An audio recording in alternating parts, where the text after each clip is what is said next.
이제 며칠 있으면 추석이 됩니다. 추석에는 모두 다 고향을 하고 아주 세계 여론에서도 그 고향 가는 길을 생중계를 할 정도로 한국 사람들의 아주 기이한 행동으로 보도합니다. 고향을 열심히 찾아가고 또는 그럼 그 길 반대편에서는 또 자식들이 내려오는 게 너무 힘들까봐 시골에서 다시 또 서울로 올라오는 그런 행렬이 계속 줄을 잇습니다. 그래서 짧은 추석 연휴에는 그저 고속도로에서 그저 12시간이 걸렸네, 7시간이 걸렸네 하는 얘기들이 계속 나오고 있는 형편입니다. 저보다들 서울역 또 강남버스 터미널의 이 중계를 보면 아주 무거운 뒷보따리들을 그냥 한두 개, 3개씩, 4개씩 들고 그렇게 내려가고 또 올라오고, 그렇지만 그것이 힘들어 보인다기보다는 모두 다 즐거운 마음으로 명절을 기다리는, 그리고 그 오래간만에 볼 가족을 기다리는 그 마음이 전해져서 뉴스를 보고 있는 우리들조차도 늘 뉴스를 보면서 기분이 언짢아지는 추석 명절에만큼은 뉴스를 보면서 이렇게 다 같이 포근한 마음을 갖게 되는 것 같습니다. 오늘 구약에서 나오는 에레미야 애가의 이 슬픈 노래가 적혀있는 에레미야 애가의 이 이야기는 유산을 기업으로 가나안 땅을 갖지 못한 그런 제사장들, 또 갖지 못한 사람들에 대한 하나님의 사랑에 관해서 에레미야가 아주 슬픈 목조로 이야기를 하고 있습니다.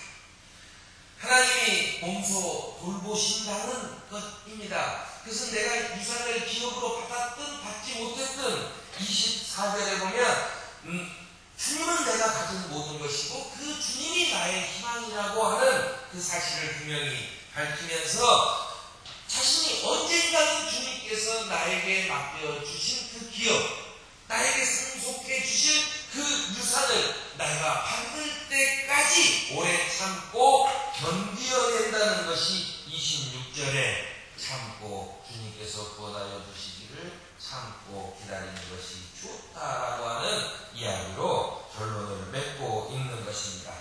도대체 하나님께서는 내가 무엇이간데 나를 위해서 기업을, 유산을 나에게 굳이 상속자라고 하면서 나에게 물려주시려고 하는가 라고 하는 이야기에 봉착하게 됩니다. 도대체 왜 하나님께서는 나에게 이런 유업을 나에게 물려주시려고 하는가? 오늘 디모데후서에서 바울은 그 유산이라고 하는 것은 내 행실을 따라 한 것이 아니라는 것입니다. 디모데후서 1장 9절에 나와 있는 대로 내가 하나님의 유산을 받은 상속자가 된 것은 내가 착한 일을 했기 때문에도 아니고 내가 올바르게 살았기 때문에도 아니고 내가 남들보다 더 열심히 살아서조차도 아닙니다. 그것은 하나님의 계획과 은혜에 따라서 그렇게 된 것이라는 거예요. 그러면 하나님의 은혜와 계획에 따라서 내가 우리 장로교회 예정설에 의하면 이미 태초 이전부터 내 일들이 결정이 되어 있었다라고 한다면 우리는 도대체 이것을 어떻게 받아들여야 할 것인가 라고 하는 이야기입니다. 시골에서 서울로 올라오는 할머니의 보따리 2개, 3개씩 서울역에서 내려가지고 그걸 그 버스 정류장까지 들고 이고 막 가는데 정말 힘들어 보여요. 그 보따리 안에는 마늘이고 또 호박까지 넣고 또 그 안에는 고추와 그리고 이번에 짠 그 참깨와 그 참깨로 짠 참기름까지 해서 그냥 바리바리 싸들고 올라옵니다. 도대체 이 무거운 걸 뭐하러 들고 오냐고 타박을 해보지만 어머니는 이렇게 얘기합니다. 내가 마음만 조금 담아와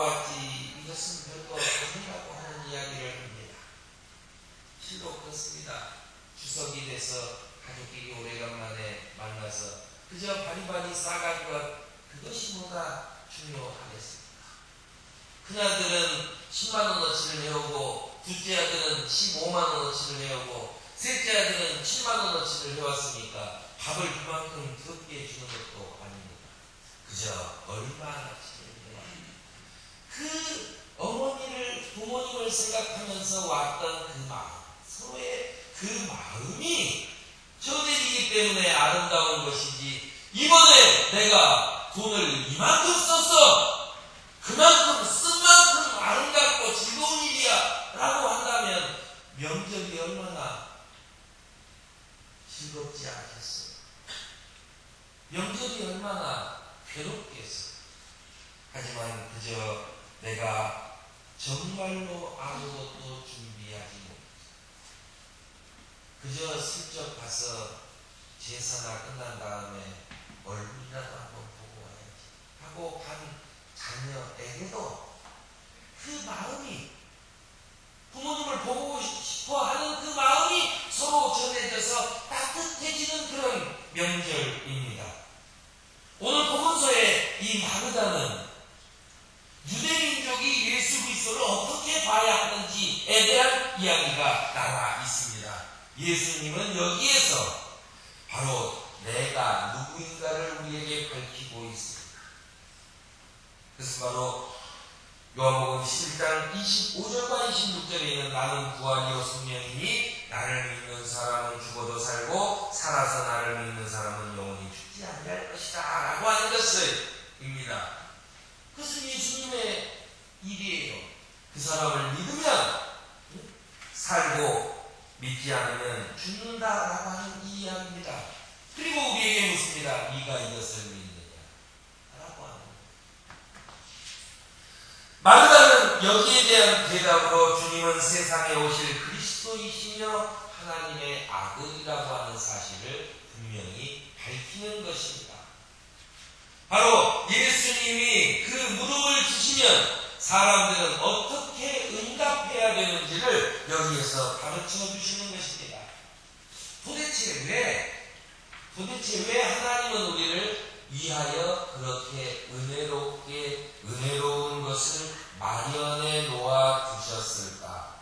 왜 하나님께서는 나를 위한 아름다운 계획을 가지고 계신다고 하실까? 라고 했을 때 우리는 그것이 당최 이해가 되지 않는데, 바로 하나님의 아들이 되는, 바로 제1상속자가 되는 예수 그리스도께서 나에게 친구가 되자며, 또는 나와 형제 자매가 되자며 나에게 상속의 지분을 나누어 주겠다라고 하는 것입니다.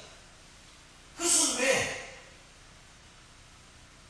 도대체 왜 그러는지는 모르지만 우리의 마음이 그렇게 만들었다라고 하는 것입니다. 오늘 우리는 추석을 위하여 여러 가지 일들을 합니다. 그러나 이 마음을 나누는 것, 그것이 가장 소중한 것이죠. 오늘 하나님과 나의 마음을 나누는 이 방법, 하나님의 긍휼하신 은혜는 대대로 전해진 것이며 태초로부터 준비된 것입니다. 그것은 전적으로 하나님의 계획에 의해서 된 것입니다. 그것은 우리의 행위가 아니고 우리의 쌓은 보따리가 아니고 전적으로 하나님의 계획에 의해서 된 것입니다. 그러므로 우리는 이렇게 고백해야 합니다. 그 주님께서 나를 살려주실 그리스도, 주님께서 나를 살려주실 메시아, 나에게 기쁜 소식을 전해주실 그런 사자이시며, 바로 그분이 천사가 내려온 것이 아니라 하나님의 아들이 직접 우리에게 와서 우리에게 전적으로 주님께 우리의 모든 고백과 우리 모든 인생을 거기에 주님께 향해야 한다라고 우리에게 전해주고 있는 것입니다. 주님을 향하여 그래서 우리의 마음을 뜨겁혀야 하는 것입니다. 주님을 향하여 우리의 정성과 우리의 행위가 아니라 우리의 마음을 주님께 드높일 때 아름다운 교회가 되는 것입니다. 아름다운 신앙이 되는 것입니다. 아름다운 인생이 되는 것입니다.